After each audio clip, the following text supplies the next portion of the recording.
Even after Julia and her father leave, I try to keep sulking, but it's no use. Gorillas are not by nature powders. Stella, I call. It's a full moon. Did you see? Sometimes when we are lucky, we catch a glimpse of the moon through the skylight in the food cart. I did, Stella says. She is whispering, and I realize that Ruby must be asleep. Is Ruby all right? I ask. She's too thin, Ivan, Stella says. Poor baby. She was in that truck for days. Mac bought her from a circus, the same way he bought me. But she hadn't been there long. She was born in the wild, like us. Will she be okay? I ask. Stella doesn't answer my question. The circus trainers chained her to the floor, Ivan. All 4 feet. 23 hours a day. I puzzle over why this would be a good idea. I always try to give humans the benefit of the doubt. Why would they do that? I finally ask. To break her spirit, Stella says. So she could learn to balance on a pedestal.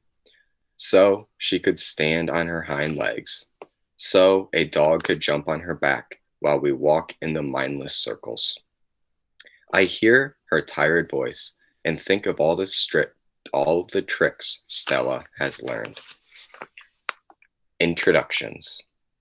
When I wake up the next morning, I see a little trunk poking out between the bars of Stella's domain. Hello, says a small, clear voice. I'm Ruby. She waves her trunk. Hello, I say. I'm Ivan. Are you a monkey? Ruby asks. Certainly not. Bob's ears perk up, although his eyes stay closed. He's a gorilla, he says, and I am a dog of uncertain heritage. Why did the dog climb your tummy? Ruby asks. Because it's there, Bob murmurs. Is Stella awake? I ask. Aunt Stella's asleep, Ruby says. Her foot is hurting, I think. Ruby turns her head. Her eyes are like Stella's, black and long-lashed, bottomless lakes frigid by tall grass. When is breakfast? She asks. Soon, I say. When the mall opens, the workers come. Where? Ruby twists her head in the other direction. Where are the other elephants? It's just you and Stella, I say, and for some reason, I feel we have let her down. Are there more of you? Not, I say, at the moment. Ruby picks up a piece of hay and considers it. Do you have a mom and a dad? Well, I used to. Everyone has parents, Bob explains. It's unavoidable. Before the circus, I used to live with my mom and my aunt and my sisters and my cousins, Ruby says. She drops the hay and picks it up and twirls it. They're dead.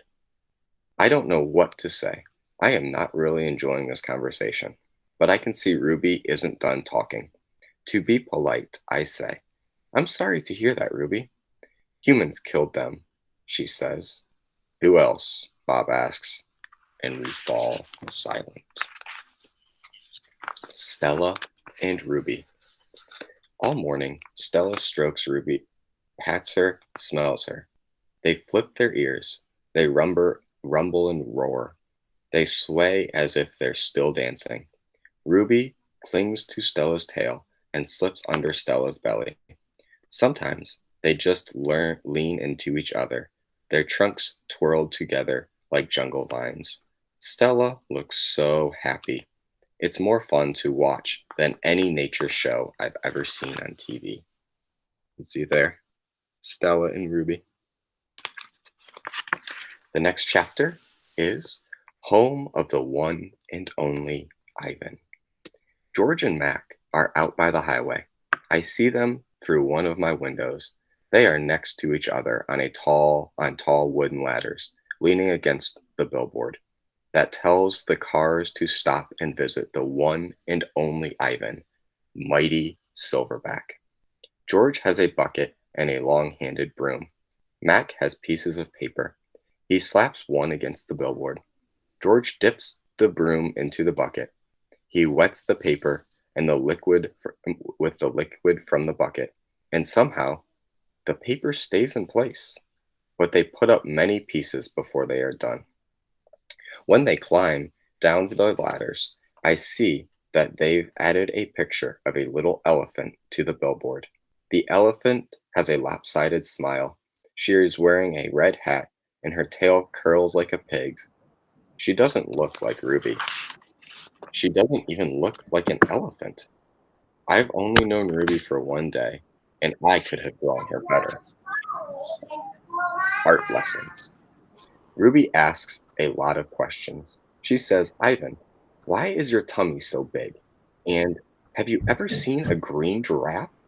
And can you get me one of those pink clouds that the humans are eating?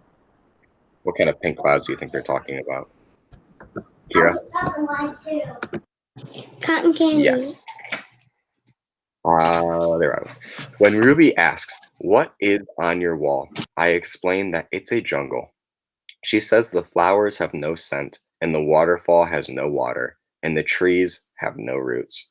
I am aware of that, I say. It's art, a picture made with paint. Do you know how to make art? Ruby asks. Yes, I do, I say, and I puff up my chest just a little. I've always been an artist. I love drawing. Why do you love it? Ruby asks. I pause. I've never talked to anyone about this before. When I am drawing a picture, I feel quiet inside. Ruby frowns. Quiet is boring. Not always. Ruby scratches the back of her neck with her trunk. How do you draw anyway? Or what do you draw anyway? Bananas mostly. Things in my domain. My drawings sell at the gift store for $25 a piece with a frame. What's a frame? Ruby asks. What's a dollar? What's a gift store? I close my eyes. I'm a little sleepy, Ruby. Have you ever driven a truck? Ruby asks. I don't answer. Ivan, Ruby asks, can Bob fly? A memory flashes past, surprising me. I think of my father, snoring peacefully under the sun, while I try every trick I know to wake him up. Perhaps, I realize, he wasn't really such a sound sleeper after all. What's up, Kalia?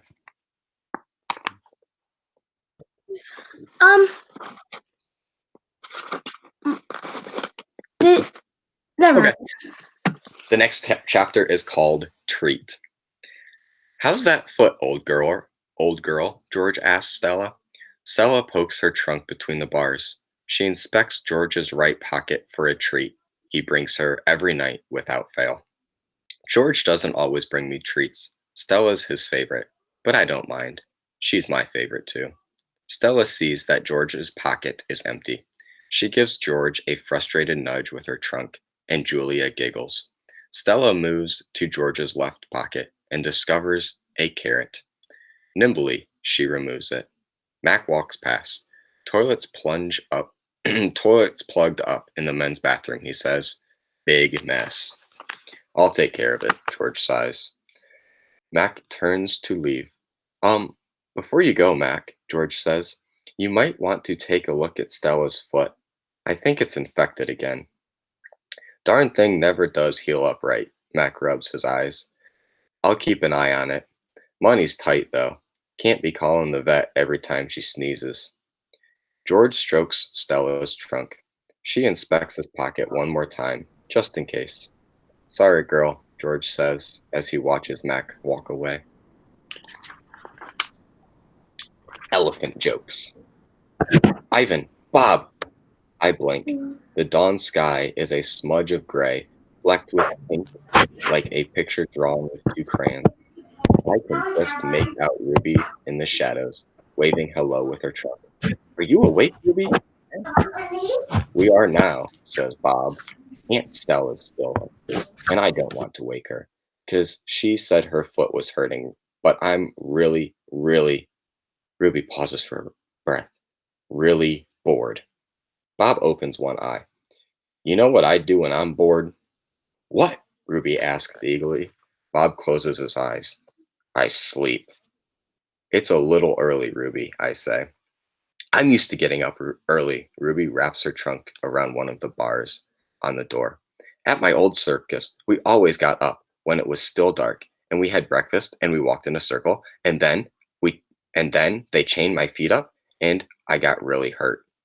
Ruby falls silent. Instantly, Bob is snoring. Ivan? Ruby asks. Do you know any jokes? I especially like jokes about elephants. Um, well, let me see. I heard Mac tell me one once. I yawn. Uh, how do you tell that an elephant has been in a refrigerator? How? How do you think you can tell an elephant has been in the refrigerator? Kalia? Hey, no cheating. I forgot you had the book. Anyone else have a guess? No? All right. By the footprints in the butter. Oh. What's up, Kalia? I had to leave because of Mrs. Hawk's class. You still got 10 minutes. Oh, really? Yeah. Ruby doesn't react. I sit up on my elbows, trying not to disturb Bob. Get it? What's a refrigerator? Ruby asks. It's a human thing. A cold box with a door.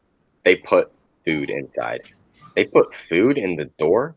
Or food in the box? And is it a big box? Ruby asks. Or a little box? I can see that this is going to take a while. So I sit up all the way. Bob slides off, grumbling. I reach for my pencil, the one I snapped in half with my teeth. Here, I say, I'll draw you a picture of one. In the dim light, it takes me a minute to find a piece of paper Julia gave me. The page is a little damp and has a smear of something orange on it. I think it's from a tangerine. I try my best to make a refrigerator. The broken pencil is not cooperating, but I do what I can. By the time I'm done, the first streaks of the morning sun have appeared in the flashy cartoon colors. I hold up the picture for Ruby to see. She studies it intensely. Her head turned so the black eye is trained on my drawing. Wow, you made that? Is that the thing you were telling me about before? Art? Before I go on, there's the picture of Ivan showing Ruby the picture. Sure is, I say. I can draw all kinds of things. I'm especially good at fruit. Can you draw a banana right now? Ruby asks. Absolutely. I turn the paper over and sketch. Wow, Ruby says again in an awed voice. When I hold up the page, it looks good enough to eat. She makes a happy living sound, an elephant laugh. It's like the song of a bird I recall from a long time ago. A tiny yellow bird with a voice like dancing water. Strange, I'd forgotten all about that bird. How she'd wake me every morning at dawn. And when when I was still curled up safely in my mother's nest. It's a good feeling making Ruby laugh. So I draw another picture and another along the edges of the paper. An orange, a candy bar, a carrot. What are you two up to? Stella asks, moaning, and tries to move her sore foot. How are you this morning? I ask. I'm feeling my age, Stella says. I'm fine. Ivan is making me pictures, Ruby says, and he told me a joke. I really like Ivan, and Stella. Stella winks at me. Me too, she says. Ivan, want to hear my favorite joke? Ruby asks. I heard it from Maggie. She was one of the giraffes in my old circus. Sure, I say. It goes like this. Ruby clears her throat. What do elephants have that nothing else has? What do you think elephants have that no one else has? What was that, Izzy? Trunks. Trunks? Any other guesses? Somebody gonna call it yellow? That they're really heavy. What's that? Well, they're heavier than humans that Okay. are animals. Wait. that stuff. All right, let's see. Trunks, I think, but I don't answer because I don't want to ruin Ruby's fun. I don't know, Ruby, I reply. What do elephants have that no one else has? Baby elephants, Ruby says. Get it? Because only elephants can have baby elephants. No. No. Really? Well, can gorillas have baby elephants? No. Exactly. Good one, Ruby, I say, watching Stella stroke Ruby's back with her trunk. Good one, Stella says softly. The next chapter is children. Once I asked Stella if she'd ever had any babies. She shook her head. I never had the opportunity. You would have made a great mother, I told her. Thank you, Ivan, Stella said, clearly pleased. I think so too. Having young ones is a big responsibility. You have to teach them how to take mud baths, of course, and emphasize the importance of fiber and movement. She looked away contemplating. Elephants are excellent at contemplating. I think the hardest part of being a parent, Stella added after a while, would be keeping your babies safe, protecting them. The way silverbacks do in the jungle, I said. Exactly, Stella nodded. You would have been good at protecting too, I said confidently. I'm not so sure, Stella said, gazing at the iron bars surrounding her. I'm not sure at all. Next chapter, the parking lot. Mac and George are chatting while George cleans one of my windows. George, Mac says, frowning. There's something wrong with the parking lot. George sighs. I'll take a look as soon as I'm done with the windows. What's the problem? There are cars in it. That's what's wrong. Cars, George! Mac breaks into a grin. I think things are actually starting to pick up a little bit. It's gotta be the billboard. People see that baby elephant and they just have to stop and spend their hard-earned cash. I hope so, George says. We sure could use the business. Mac's right. I have noticed more visitors coming since he and George added a picture of Ruby to the sign. People crowd around Ruby and Stella's domain, oohing and eyeing at the sight of such a baby elephant, tiny elephant. I gaze out at the huge sign that makes humans stop and spend their hard-earned cash. I have to admit it. That picture of Ruby is rather cute, even if she doesn't look like a real elephant. I wonder if Mac could add a little red hat and a curly tail to the picture of me. Maybe then more visitors would stop by my domain. I could use a few oohs and ahs myself. The next chapter is Ruby's story, which we will wait for tomorrow for that one. No.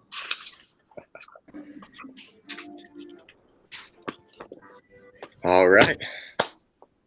So,